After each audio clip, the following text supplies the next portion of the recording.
అందరికీ వందనాలు. అయ్యగారి గురించి చెప్పాలంటే మాకు ఇప్పుడు పాటలు రావడానికి కారణం అయ్యగారు అండి. పాటలు పాడడానికి ఎంతో ప్రోత్సహిస్తారు అయ్యగారు. అలాగే ఎవరైనా హాస్పిటల్లో ఉన్నప్పుడు కూడా ఎంత దూరమైన ప్రార్థన చేతకి వెళ్ళేవారు. నేను హాస్పిటల్లో చాలా ఉన్నప్పుడు కూడా చాలాసార్లు వచ్చారని ప్రార్థన చేయడానికి. మా అక్క ఉన్నప్పుడు కూడా ప్రార్థన చేయడానికి వచ్చారండి. నేను నిరీక్షకు కూడా అయ్యగారి గురించే మాట్లాడుకుంటామండి. ఎప్పుడు నిరీక్షకు అన్నమాటను అయ్యగారి గౌరవం ఇవ్వాలి.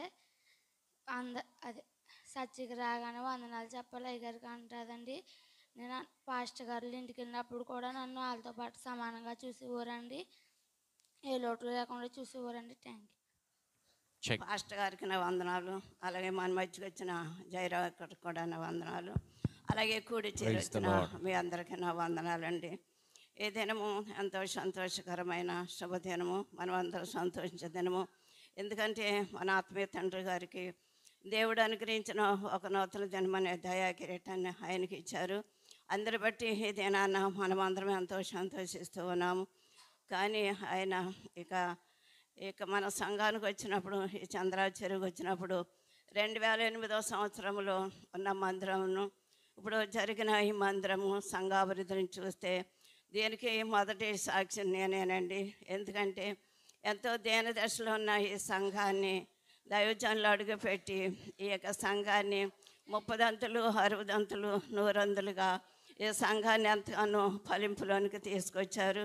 అందరి బడి స్తోత్రాలు.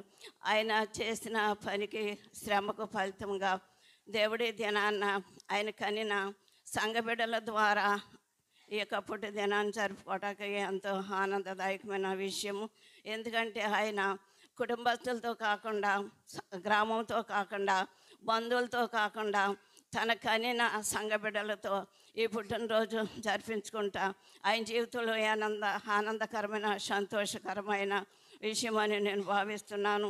కనుక ఆయన సంఘానికి వచ్చినప్పటి నుండి ఇప్పటి వరకు ఎంతో సంఘాన్ని ఆదరిస్తూ బలపరుస్తూ అనేక కూడికల ద్వారా మనల్ని తండ్రి రీతిగా మనల్ని బలపరుస్తూ ఉన్నారు. తండ్రి ఆత్మీయంగా జ్ఞానం లేని మనకు ఆయన జ్ఞానం ఇచ్చి ఆ యొక్క జ్ఞానాన్ని బట్టే ఇదే నాన్న తన బిడ్డలు జ్ఞానవంతులైన దాన్ని బట్టి ఈ యొక్క పుట్టినరోజు ఆత్మీయ తండ్రికి ఇంత ఘనంగా ఆయన పుట్టినరోజు జరిపించుకోవడానికి ఇచ్చిన కృపకై వందనాలు. అంతేకాకుండా యవన కాలంలో పుట్టిన బిడ్డలు బలవంతం చేతిలో బాణాలు వంటి వారు అన్న రీతిగా తన కుమారుడు కూడా తన పరిచారకుడిగా తన పక్కన నిలబడి వాక్యం చెప్పుకుంటే ఆయనకి ఎంత ఆనందమో అలాగే మనకు కూడా ఎంత ఆనందకరంగా ఉంది. ఆయన కుటుంబాన్ని ప్రభు దీవించారు, సంఘాన్ని దీవించారు. అలాగే మన ఆత్మీయ కుటుంబాలు ఈ గ్రామానికి వచ్చి ఎంత వెలుగుగా దాన్ని బట్టి దేవుని స్తుతిస్తూ ఉన్నాను. ఆయనకు ప్రభు 2008లో ఈ సంఘానికి వచ్చారు. అప్పుడు 40వ సంవత్సరం అనుకుంటాను. ఇప్పుడు మళ్ళీ ఆయనకి ఒక 4-5 పుట్టినరోజులు జరుపుకున్నారు. కానీ ప్రతి పుట్టినరోజు ఆ సంఘ బిడ్డలు జరుపుకుంటాం. ఎంతో సంతోషం, మనకు కూడా సంతోషం, ఆయన కూడా సంతోషమే. ఇంకాను దైవజనులకు కుటుంబానికి బిడ్డలకు ఇంకా మంచి ఆశీర్వాదకరంగా దీవెనకరంగా ఉండాలని మనం అందరం ప్రార్థన చేద్దాము. ఎందుకంటే ఇంకాను ఆయన మీద ఎంతో బాధ్యత ఉంది. ఆయన సంఘం పట్ల కానీ మందిరం పట్ల కానీ ఏ ఆలోచన కలిగి ఉన్నారో మనకు తెలియదు. కానీ ఆయన ఇంకాను ఈ సంఘాన్ని అభివృద్ధి పడుతూ ఈ గ్రామానికి వెలుగుగా, సంఘానికి ఒక మంచి దైవజనుడుగా, ఆత్మీయ తండ్రిగా ఇంకాను ఆయన ఆశీర్వాదం వర్ధిల్లాలని నేను దేవుని ప్రార్థన చేస్తున్నాను. అలాగే మన మధ్య జయరాజు గారు వచ్చి ఇన్ని దినాలు వచ్చారు, ఏంటి జయరాజు గారు రాలేదని నాకు మనసులో ఒక ఆలోచన పుట్టింది. కానీ ఈ దినాన ఈ పుట్టినరోజు సందర్భంలో ఆయన కూడా రావటం ఎంతో సంతోషకరము. ఆయన కూడా నా వందనాలు. కనుక ఈ పుట్టినరోజు 58 అండి. మొదటి పుట్టినరోజు మన సంఘంలో జరుపుకున్నప్పుడు ఆయనకు సాలు కప్పడానికి బిడలు నన్ను ఆహ్వానించారు.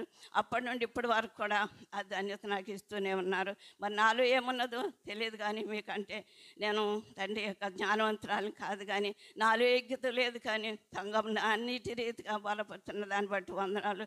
ఎంతో బలహీనరాలైన ఉన్నాను, ఆయన ప్రభు నన్ను బలపరిచారు. ఆయన 60వ షష్ఠపూర్తిలో నేను ఉంటానో లేదు తెలియదు, కానీ ఇంకా 2 సంవత్సరాలు ఆయనకు ఆగ్రహం ఇచ్చి ఆ యొక్క 60వ షష్ఠపూర్తి సంవత్సరంలో ప్రభా ఇంకను ఘనముగా జరగాలని మీరందరూ జరిపించాలని కోరుతూ ఈ మాటలు ముగిస్తున్నాను. ఈ మాటలు దేవుడు దీవించిన గాక. అందరికీ నా వందనాలు. మరి దగ్గర పెట్టుకో, మైక్ దగ్గర. మరి పెద్దనాన్న గురించి చెప్పాలంటే చాలా ఉన్నాయి, కానీ నేను నేర్చుకున్నాయి అంటే పెద్దనాన్నలో ఎక్కువగా చూసినవి మాత్రము 3 విషయాలు. ఒకటి బాధ్యత, ఇంకోటి ఓర్పు, ఇంకోటి అందరితో ప్రేమగా మాట్లాడడం. Thank you. దేవుడు ఎంత గొప్పవాడంటే దేవుడు కొన్ని పాత్రల్ని ఘనమైన పాత్రలుగాను కొన్ని పాత్రలు ఘనహీనమైన పాత్రగా చేశారు. ఆ ఘనమైన పాత్రలో ఒక పాత్ర బిషప్ పెదమదయ్య గారు అని నేను చెప్తున్నాను. ఎందుకంటే 65వ కీర్తన 4వ వచనంలో ఏమని ఉంటుందంటే, తనను ఒక్కసారి ఆ మాట చదువుదాం. 65వ వచనము 54వ వచనంలో ఒక మాట చదివి నేను చెప్తున్నాను. నీ ఆవరణంలో నివసించినట్లు నీవు ఏర్పరచుకొని చేర్చుకునేవాడు ధన్యుడు. నీ పరిశుద్ధ ఆలయం చేత నీ మందిరంలో మేలు చేత మేము తృప్తి పొందుతున్నాం. నీ ఆవరణంలో నివసించినట్లు నీవు ఏర్పరచుకుని చేర్చుకునేవాడు ధన్యుడు. ఈ వాక్యము బిషప్ మదయ్య గారికి పూర్తిగా వర్తిస్తుందని నేను అనుకుంటున్నాను. ఎందుకంటే దేవుడు అతన్ని ఒక అనేకమైన కుటుంబాలని కట్టడానికి, అనేక మంది కుటుంబాలని సిద్ధపరచడానికి, అనేక మంది కుటుంబాలని దేవుని వైపు నడిపించడానికి, అనేకమైన కుటుంబాలని దేవుని రాజ్య వారసులుగా చేయడానికి అటువంటి ఒక ఉన్నతమైనటువంటి ఘనమైన పాత్రగా బిషప్ మదయ్య గారిని దేవుడు ఎన్నుకున్నాడు. చాలామంది దైవజనులు చాలామందిని చూశాను, కానీ వాక్యం చెప్పడం వరకే కానీ వారు భౌతిక విషయంలో కమర్షియల్ మైండ్గా ఉంటారు. కానీ బిషప్ మదయ్య గారు విషయం ఏంటంటే, నేను పడుతున్నాను అనుకోకండి, ఉన్నది ఈ విషయం. ఇటువంటి సందర్భంలో మంచి గుణాలు చెప్పుకుంటారు కాబట్టి ఒక 2 విషయాలు నేను జ్ఞాపకం చేస్తాను. ఈ మధ్యన ఉల్లూరులోనూ ఎవరో ఆయన ముక్కు తెలియదు, ముఖం తెలియదు, పాస్టర్స్ అసోసియేషన్లో ఆయన ఉన్నాడు అంతే. కానీ ఎప్పుడు ఆయన చూడే నేను చెద్దు. ఆయన ప్రభువునందు నిద్రించి నెమ్మది పొందే స్థలంలోనికి వెళ్ళిపోయారు, యాక్సిడెంట్లో చనిపోయారు. ఆ పాస్టర్ గారిని కోసము నన్ను ఆయన ఆ యొక్క ఎలమెంట్స్ ఇది పాస్టర్ అసోసియేషన్ పోడూరు మండల pastor association president GS Kumar గారిని తీసుకుని వెళ్ళి అక్కడ వాళ్ళకి 10,000 రూపాయలు వాళ్ళకి సహాయం నిమిత్తం ఇచ్చారు, ఓదార్చడానికి. చాలామంది మాటలతో చెప్పడం కాదు, కానీ తన చేయి చాచి గుప్పులు విప్పి వాళ్ళని ఆదరించడం అనేది చాలా ప్రాముఖ్యమైనది విషయం. అందుకని అంటాడు, ఉపయోగకరమైనటువంటి బలియాగములు దేవునికి ఇష్టమైన బలియాగం. దేవునికి ఇష్టలుగా మనం జీవించాలంటే కొంతమందిని ఆదరించాలి. అలాగే ఎక్కడో ఉన్న దూరంగా ఉన్నటువంటి ఆ జార్ఖండ్లో తీసుకెళ్ళినప్పుడు అక్కడ ఆయన కుమారులు ఎలాగ వారికి ఇస్తారు, కొంత హెల్ప్ చేస్తూ ఉంటారు. కానీ వచ్చేసేటప్పుడు ఈయన కూడా ఆయన జేబులో కొంత అమౌంట్ పెట్టారు. తర్వాత మరొక విషయం ఏంటంటే, ఆయన వచ్చేస్తున్నప్పుడు రాజమండ్రిలో వాళ్ళు దిగిపోయారు. నన్ను పంపించేటప్పుడు నా జోలో కొంత అమౌంట్ పెట్టారు నన్ను పంపించడానికి. అదే కాకుండా ఈ విషయం ఆయన తెలుసుకుని వాళ్ళ అబ్బాయి చేత కూడా కొంత అమౌంట్ నాకు పంపించారు వాళ్ళ నాన్నగారి చేత. ఇది జాయిల్ గారు ఇచ్చారని. దేవుని స్తోత్రం, హల్లెలూయా. ఒక వాక్యం ఏమంటుందంటే, కష్టపడిన వానికి, శ్రమపడిన వాని కష్టాన్ని ఇవ్వాలని చెప్తుంది. అలాంటి కష్టపడకుండా కూడా ఇచ్చేటువంటి దాతృత్వము, ఔదార్యము ఇది అందరికి ఉండదు. అలాంటి దేవునికి ఇష్టమైనటువంటి బలియాగాల్లో కలిగినటువంటి ఒక ఉన్నత ప్రణాళికను కలిగినటువంటి ఒక వ్యక్తి బిషప్ మదయ్య గారు. అందుకని ఆయన గురించి మరి మనం చెప్పడం అనేది, ఎందుకు చెప్పాలి అని అంటే, చిన్నపిల్లలు ఉన్నారు, ఇంక వాళ్ళు భావితరంలో వాళ్ళు గొప్పవాళ్ళు అవుతారు. వాళ్ళు గొప్పవాళ్ళు అయిన తర్వాత వారిని దేవుడు ఏ స్థితి నుండి దేవుడు ఏ స్థితికి వచ్చారో అలాంటప్పుడు వారిని కింద స్థాయిలో ఉన్న వాళ్ళని మనం ఎలాగ ఆదరించాలి, ఎలాగ వారిని ప్రేమించాలి. మాటలతో ప్రేమించే సరిపోదు, వారికి గుప్పులు విప్పాలి. విప్పి వాళ్ళని ఆదరించాలి, వారిని బలపరచాలి, వారిని కూడా గొప్పవారినిగా చేయడానికి, నా అంతటి వారినిగా చేయడానికి నా వంతు సహకారం నేను చేయాలనేటువంటి ఒక ఆలోచనలు వారికి వస్తాయి. అది మరి ఆ సందర్భంగా మీ యొక్క పిల్లలు కూడా వాటిని నేర్చుకోవాలని, రేపొద్దున వారు కూడా మధుగారి వాళ్ళు అంతటి గొప్పవాళ్ళు అయినప్పుడు ఆ కిందన్నట్టు వాళ్ళని జ్ఞాపకం చేసుకోవాలని నేను ఈ సందర్భంగా తెలియజేస్తున్నాను. ఈ దినాన్ని నేను చాలా సంతోషిస్తున్నాను. ఎందుకంటే ఇంకొక రోజు అయితే నేను వాక్యం చెప్పి వెళ్ళిపోదును.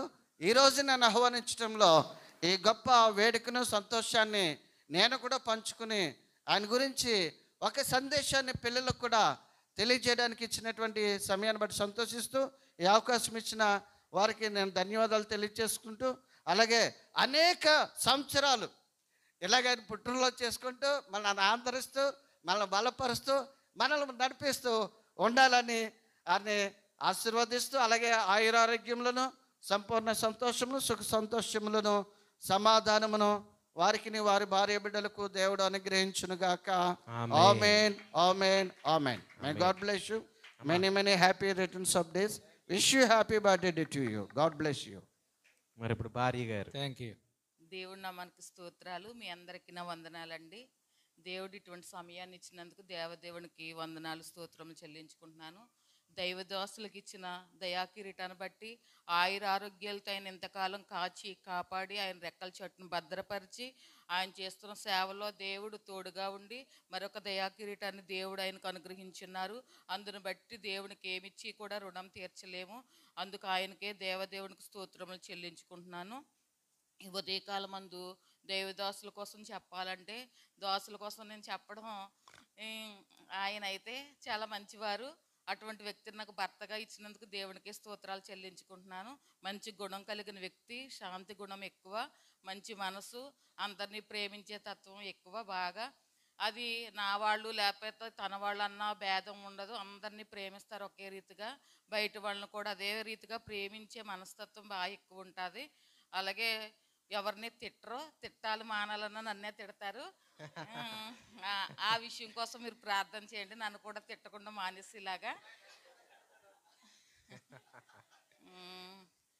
అలాగే ఎక్కువగా ప్రేమించే వ్యక్తులు ఉన్నారంటే అది సంఘబిడ్డలండి. సంఘబిడ్డల కోసం ఎక్కువ ఆలోచిస్తూ ఉంటారు. వారికి ఏదన్నా ఇలా ఆపద లేకపోతే ఇలా శ్రమ అని చెప్పినప్పుడు తెల్లవారుజామున లేచి ప్రార్థన చేస్తారు. ప్రార్థన చేసి ఎక్కువగా వాళ్ళ కోసం ఆలోచించి సంఘాన్ని ఎలా అభివృద్ధిపరచాలి, సంఘాన్ని ఎలాగ బిడ్డలని దేవుళ్ళలో నడిపించాలి, అటువంటి ఆలోచన ఎక్కువ కలిగి ఉంటారు. సంఘము ఈ రీతిగా ఉందంటే ఆయనే మమ్మల్ని లేపి తెల్లవారు ప్రార్థనలకు కానీ లేకపోతే ఎప్పుడు ప్రార్థనలకైనా ఒకవేళ తెల్లవారులు లేకపోతే మా మంచాల చుట్టూ తిరిగేసి టైం అయిపోయింది అంటూ మా చుట్టూ తిరుగుతూ ఉంటారు. ఆయనకే బాగా శ్రద్ధ ఎక్కువ మాకంటే. దైవ దాసులు ఇంకా ఒక గృహ యజమానుడు ఏ లక్షణాలు కలిగి ఉండాలో ఆ లక్షణాలు కలిగి బిడ్డలను పెంచారు, మమ్మల్ని చూసుకుంటారు. దానికి 100కు 100 మార్కులు వేయచ్చు. అలాగే దైవదాసుల కోసం మా కుటుంబం కోసం మీరు అందరూ ప్రార్థించవలసిందిగా మీ అందరిని కోరుకుంటూ ఈ చిన్న సాక్ష్యం దేవుడు దీవించి ఆశీర్వదించును గాక. ఆమేన్. అందరికీ వందనాలు. అయ్యగారి గురించి నాకన్నా మీకే ఎక్కువ తెలుసు, కానీ నా జీవితంలో అయ్యగారి యొక్క పాత్ర ఇప్పుడు నా తల్లిదండ్రులతో సమానంగా ఉంటుంది. ఎందుకంటే నేను ఇక్కడికి రావటం చాలా ఆలస్యంగా వచ్చానని ఎప్పుడూ చాలా బాధపడుతూ ఉంటాను. ఏ సంఘంలోనూ ఏ పాస్టర్ దగ్గర చూడని ఒక గొప్ప విషయము, యవనస్తులను ఎప్పుడూ ప్రోత్సహిస్తూ ఉంటారు. మీ అందరికీ తెలుసు, ఈ సంఘంలో అందరు యవనస్తులు ఆరాధన చేస్తారు. సమయం ఇస్తే ప్రతి ఒక్క యవనస్తుడు ఆరాధన చేస్తారు. నేనైతే ఏ సంఘంలోనూ చూడలేదు, కానీ అయ్యగారు వెనకాల నుండి అందరినీ ప్రోత్సహిస్తారు. నన్నైతే ఇక్కడ వాక్యాన్ని నేను ఇక్కడ చెప్పగలుగుతున్నానంటే అది కేవలం అయ్యగారు వాళ్ళు మాత్రమే. అయ్యగారు అవకాశం ఇచ్చి నన్ను ప్రోత్సహించి అయ్యగారు మాత్రమే నాకు అది చెప్పటానికి నాకు అవకాశం ఇచ్చారు. కాబట్టి నేను ఈరోజు ఇక్కడ నిలబడి వాక్యాలు చెప్పగలుగుతున్నాను. అన్నీ నేను చేయగలుగుతున్నానంటే అది కేవలం అయ్యగారు వాళ్ళే. అంతకుమించి ఇంకా బయటకు వెళ్ళినా ఎక్కడికైనా సరే, అది ఏ సందర్భమైనా సరే, అయ్యగారు అవసరం ఉందంటే ఏ టైంలో ఫోన్ చేసినా విసుక్కోకుండా చాలా ప్రేమగా మాట్లాడతారు. ప్రతిదానికి కూడా ఆయనకి తోచినది చెప్తూ ఉంటారు. మేము ఎక్కడ ఎలాంటి ఆపదల్లో లేకపోతే అనారోగ్య విషయాల్లో హాస్పిటల్స్కి వెళ్ళినా ఇంకెప్పుడు కూడా మా చుట్టూరునే తిరుగుతూ ఉంటారు ఆయన వచ్చి. ఆయన పనులన్నీ వదిలేసుకుని మేము హాస్పిటల్లో ఉన్నామంటే ఇంకా హాస్పిటల్ చుట్టూరే ఉంటారు. మేము అక్కడి నుంచి మళ్ళీ పోడి వచ్చామని మెసేజ్ పెట్టే వరకు కూడా ఆ హాస్పిటల్ దగ్గరే ఉంటారు. అంత ప్రేమించే వ్యక్తి. ఈ సంఘానికి కాపరైనందుకు మనందరం కూడా చాలా అదృష్టంగా నేను భావిస్తున్నాను. అందరికీ థ్యాంక్ యూ. ఫస్ట్గా అయ్యగారికి హ్యాపీ బర్త్డే. నేను చాలా చెప్పాలనుకున్నాను, కాకపోతే టైం తక్కువ ఉంది కాబట్టి ముందుగా రియల్లీ సారీ అయ్యగారు. ఎందుకంటే మీరు ముందు నుంచి నాకు చెప్తూనే ఉన్నారు. ఈ ఎర్లీ మార్నింగ్ ప్రేయర్ స్టార్టింగ్ నుంచి అమ్మ ఏమి చేయొద్దు అని నాకు ముందు నుంచే చెప్తూ వచ్చారు. యూత్ అందరి తరపున రియల్లీ సారీ అయ్యగారు. మీ మాట కాదని మేము చేసినందుకు. నాకు అయ్యగారిలో నచ్చేది ఏదంటే ఇక్కడ ఏ దైవజనుడు వచ్చినా సరే అయ్యగారు కూడా అతను చెప్పే వాక్యాలు విని లాస్ట్లో మనకు చెప్తారు కదా 5 minutes కన్క్లూజన్. నాకు అదంటే చాలా ఇష్టము. ఎందుకంటే అప్పటి వరకు చెప్పింది నాకు అర్థం అవ్వకపోయినా అయ్యగారు చెప్పే ఆ 5 minutesలో ఇది చెప్పారని వెంటనే గ్రహించడానికి అయ్యగారు చెప్పే విషయాలు నాకు చాలా నచ్చుతాయి. అయ్యగారిలో నేను చాలా నేర్చుకుంటాను. ఎప్పుడు ఎంత తగ్గింపు స్థితి అంటే అతను ఎంత ఎదిగినా సరే, అది చిన్న బిడ్డలైనా ఎవరినైనా సరే గౌరవించే మనసు అయ్యగారికి ఇచ్చారు. Thank you Nirisha. మరి చెప్పిన మీ అందరికీ వందనాలు. మరి ఎవరైనా ఇంకా చెప్పాలనుకుంటే కనుక వారికి ఒక అవకాశం ఉంది. మరి మీరు చెప్పాలనుకుంటున్న మాటలను వాట్సాప్ గ్రూప్లో రికార్డ్ చేసి పంపండి. మరి అక్కడ వినడం జరుగుతుంది. మరి చాలామంది చెప్పాలనుకుంటున్నట్టున్నారు యవనస్తులు, వారి కళ్ళల్లో బ్రైట్నెస్ కనిపిస్తుంది. మరి ఎవరైనా చెప్పాలనుకుంటే కనుక మరి వాళ్ళు వాట్సాప్ గ్రూప్లో పెట్టండి. వాట్సాప్ గ్రూప్లో చెప్పండి మీరు ఏదైతే చెప్పాలనుకుంటున్నారో ఆ విషయాలను. మరి సమస్త మహిమ ఘనత దేవుడి నామానికే చెల్లునుగాక. ఆమేన్. మరి డాడీ గురించి చెప్పాలంటే కనుక చాలా అనేకమైన విషయాలు ఉన్నాయి చెప్పడానికి. కానీ రీసెంట్గా జరిగిన ఒక విషయం, నన్ను టచ్ చేసిన ఒక విషయం ఏంటంటే కనుక గత ఆదివారము మరి ఆ యొక్క వైవం అబ్బాయి, ఎవరైతే ఎఫ్రహీం అనే అబ్బాయి ఉన్నాడో ఆ అబ్బాయి గురించి మరి మాకైతే ఏమీ చెప్పలేదు అసలు. లైక్ ఇలాగ ఆలోచిస్తున్నానని ఏం చెప్పలేదు.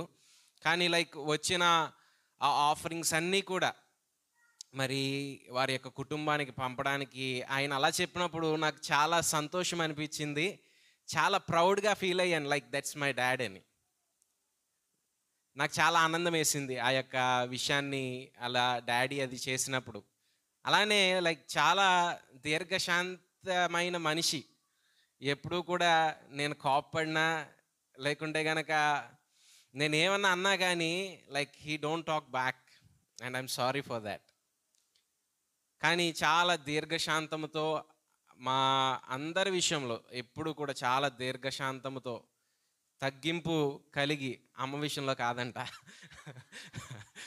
కానీ ఎప్పుడు కూడా దీర్ఘశాంతంతో ఎప్పుడు కూడా ఉంటారు. ఎప్పుడైనా కానీ ఎవరికైనా కానీ ఇంట్లో ఎవరికైనా బలహీనతగా ఉంటే కనుక డైలీ పొద్దున్నే అమ్మని లేపి అమ్మకి ట్యాబ్లెట్స్ వేస్తారు. డైలీ పొద్దున్నే సుగుణ లేగు ట్యాబ్లెట్స్ వేసుకో అని చెప్పి డైలీ పొద్దున్నే ట్యాబ్లెట్లు వేస్తారు. మంచం దగ్గరకు వచ్చి ఆ ట్యాబ్లెట్లు పట్టుకుని వచ్చి అనిపిస్తుంది, నాకు అనిపిస్తుంది నాకు పెళ్ళైన తర్వాత నేను ఎలా ఉండాలనిపిస్తుంది.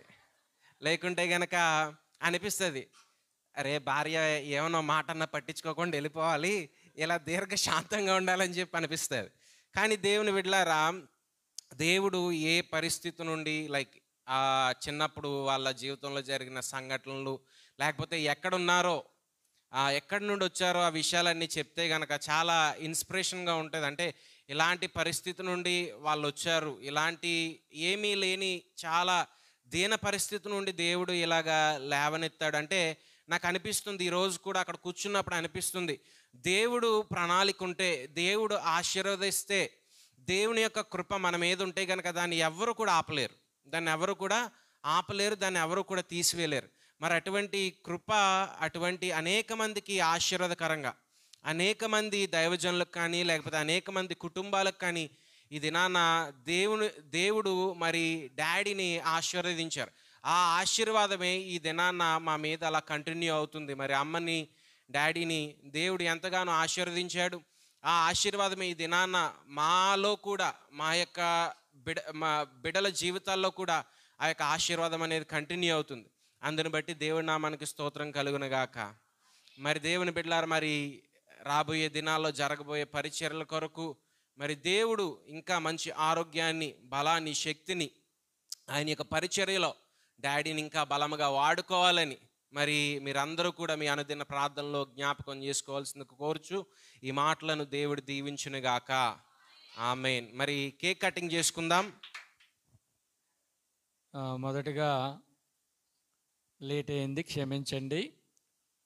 ముగించేస్తాం. చాలామంది చక్కటి మాటలు ఇంకా తెలియజేయాలని ఆసక్తి ఉన్నప్పటికీ సమయం లేని కారణంగా మాట్లాడలేకపోతున్నారు. అయితే ఇవాళ పాస్టమ్ గారు చెప్పిన మాటలు నిజమే, అక్షర సత్యాలు. ఎందుకంటే మొదటి ప్రాధాన్యత నేను సంఘానికి ఇస్తాను. సంఘము నా మొదటి ప్రాధాన్యత. సంఘం అంటే నాకు ప్రాణం. ఎందుకంటే నాకు సువార్త చేయాలని ఎప్పుడు అనుకోలేదు. పాస్టర్గా ఉండాలంటే అస్సలే ఇష్టం ఉండదు నాకు. పాస్టర్ గారు అంటే అసలే ఇష్టం ఉండదు. ఎందుకంటే తగ్గింపు స్థితి లేనివాడు, ఆచరణలో మన బోధ ఆచరణలో చూపించినోడు సేవకుడు కాదు. నిన్న మొన్న ఈయన నేను అదే మాట్లాడుకున్నాం. ఎవరో పాస్టర్ గారు ఇలా ఉన్నాడు అలాగ ఉన్నాడంటే ఆయన బోధ చేయటం అనవసరం, మానేస్తే మంచిది ఆయన అనుకున్నాను. నిజమే, నాకు మొదటి ప్రాధాన్యత మరి సంఘానికి ఇస్తాను. నిజంగా నేను తిట్టవలసి వస్తే మొట్టమొదటిగా తిట్టే లిస్ట్లో పాస్టమ్ గారే ఉంటారు. నిజంగా తిడతాను. ఎందుకంటే ఒక్కోసారి కోపం వచ్చినప్పుడు ఎవరి మీద చూపిద్దాం, పిల్లల మీద చూపించలేం. కాబట్టి మనం చూపించగలిగింది ఎవరంటే నిజంగా భార్య. ఏ పురుషుడైనా చేసే పనులు అయ్యే. మనకు భార్య అంటే చాలా లోకువ. చాలామందికి భార్యలంటే లోకువ. ఎందుకంటే మన తాడి కట్టం వచ్చిందనే ఉద్దేశం, కానీ అది చాలా తప్పది. ఎందుకంటే భార్య స్థానానికి భార్యగా మనం ప్రేమించాలి. నేను ప్రేమిస్తాను, అలాగే కోపం వచ్చినప్పుడు కూడా ఆవిడనే తిడతాను. మరి ఆవిడ చెప్పిన సత్యము అది మీ అందరికీ మరి ప్రార్థించి ఈ యొక్క సమయంలో చాలా మాటలు చెప్పాలి కానీ సమయం లేదు, క్షమించండి. మరి చక్కటి కార్యక్రమాన్ని ఏర్పాటు చేసిన యూత్ వారికి, ప్రార్థించిన మీ అందరికీ ప్రత్యేకమైన వందనాలు. నేనైతే ఏమనుకున్నానంటే దేవుని రాకడ ఆలస్యమైతే ఒకవేళ ఉంటే బ్రతుకుంటే 60 సంవత్సరాలు చేదురులేమ్మా అని అన్నాను. ఎన్నిసార్లు చెప్పినా వారు నిజం అనుకున్నాను. మానేస్తారేమో, కొన్ని తెస్తే చిన్న కేక్ ఏది తెచ్చి కట్ చేస్తారనుకున్నాను. కానీ దేవుని చిత్తంలో మరి ఈ కార్యక్రమాన్ని ఏర్పాటు చేశారు. మరి ఏర్పాటు చేసిన యూత్ వారందరికీ కూడా ప్రత్యేకమైన వందనాలు. నా మీద మీరు పెట్టుకున్న ఆ సదాభిప్రాయాన్ని, మంచి అభిప్రాయాన్ని నా జీవితంలో తొలగిపోకుండా ఇంకా ఈ సంఘాన్ని మరి నూరంతుల సమాధానంతో, సమాధానం అంటే ఈ గోడలు, ఫ్యాన్లు ఈ కాదు, ఈ భౌతికంగా కనపడాయి కానీ ఆత్మీయతలో సంఘ బిడ్డలు ఎదిగినప్పుడు, ప్రతి విషయాల్లో ఎదిగినప్పుడు, దేవుడి దీవెన ప్రతి కుటుంబాలు పొందుకుంటున్నప్పుడు అది అసలైన ఆశీర్వాదము. ఆ విధముగా బిడ్డలందరూ ఎదగాలని కోరుకుంటూ, ముఖ్యంగా నేను ఏ కార్యక్రమం పెట్టినా, మరి ఏ ప్రార్థన పెట్టినా, ఉదయకాలం అన్నా ఉదయం, మధ్యాహ్నం అంటే మధ్యాహ్నం, లేకపోతే ఉపవాస కూడుకులు అంటే ఉపవాస కూడుకులు, ఇవన్నీ మీరందరూ పాస్టర్ గారు మన మేలు కొరకు చెప్తున్నారు, మన కుటుంబాల కొరకు చెప్తున్నారనే ఉద్దేశంతో మీరు అందరు రాబట్టే ఈ ప్రతి కూడిక విజయవంతంగా దేవునికి మహిమార్థంగా మరి మార్చబడుతుంది. ఎందుకంటే మీరు నా మాట వింటున్నారు. మొదటగా మీరు నా మాట వినడం, మీరు నన్ను ప్రేమించడం, నన్ను ప్రేమించిన విధానం కాబట్టి ఇవాళ ఇంత పనిని మనం చేసుకోగలిగాం.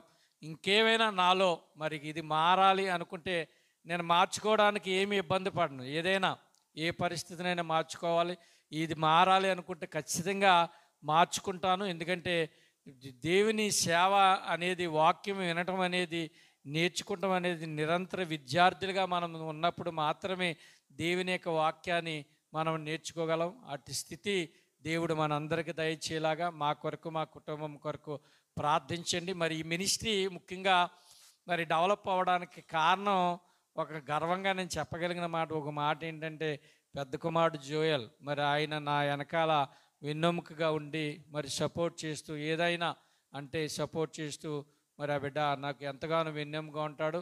ఈ మినిస్ట్రీని మరి రాష్ట్రాలు దాటించామంటే మొదటిది దేవుని కృప అయితే, రెండవది మరి జోయల్ ఆయన ఆయన ద్వారా ఈ యొక్క మినిస్ట్రీ ఇంత ఉన్నతమైన స్థితిలోనికి మన పోడూరు ఎక్కడికి వెళ్ళినా, ఏ రాష్ట్రం వెళ్ళినా మన పోడూరు చంద్రరాజు చెరువు కొరకే చెప్తాం మేము. ఎందుకంటే మొదటి సంఘం ఇది, పాలకొల్లుది రెండవ సంఘంగా చెప్తాం. హెడ్ ఆఫీస్గా అది ఇవ్వచ్చు, కానీ మొదటి సంఘం మన పోడూరు అని చెప్తూ ఉంటాం ఎక్కడికి వెళ్ళినా. మరి ఇచ్చిన కానుకలు కానీ, రాబోయే కానుకలు కానీ, రేపు ఛత్తీస్గఢ్ పంపబోయి కూడా మన సంఘం పేరుని పంపడం జరుగుతుంది. ప్రతి వారు ప్రార్థించండి. చక్కటి కార్యక్రమాన్ని ఏర్పాటు చేసిన మీ అందరికి మరొకసారి ప్రత్యేకమైన వందనాలు. జయరావు గారికి ప్రత్యేకమైన వందనాలు. Thank you. నేను ఎప్పటి నుండో ఒకటి డాడీకి చేద్దాం అనుకుంటున్నాను, కానీ ఎప్పుడూ కుదరలేదు నాకు. బట్ ఇప్పుడు టైం వచ్చింది. ఎందుకంటే సాధారణంగా చాలాసార్లు ఏం జరుగుతుందంటే కనుక, తల్లిదండ్రులు బ్రతుకున్నప్పుడు ఎప్పుడూ కూడా పిల్లలు కానీ, లేకుంటే అంటే మనకున్న సంబంధాన్ని బట్టి ఎప్పుడు తండ్రి చేపట్టుకుని మాట్లాడేది ఉండదు, లేకపోతే తండ్రిని కౌగిలించుకునేది ఉండదు, లేకపోతే ముద్దాడేది ఉండదు. ఎప్పుడైనా గమనించారా? తండ్రి చనిపోయిన తర్వాత, లేకపోతే తల్లి చనిపోయిన తర్వాత వారి మీద పడి బోరున ఏడుస్తారు. బ్రతుకున్నప్పుడేమో సరిగ్గా మాట్లాడినా, లేకపోతే కనుక వారిని పట్టుకున్న పరిస్థితులు ఉండవు. But I want to break that and I want to hug him.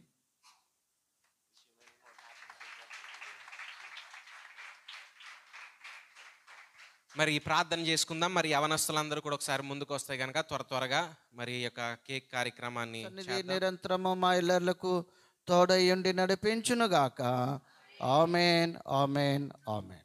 Happy birthday to you, happy birthday to you, happy birthday to you dear daddy. Happy birthday to you. May God bless you. May God bless you. May God bless you, dear pastor. May God bless you.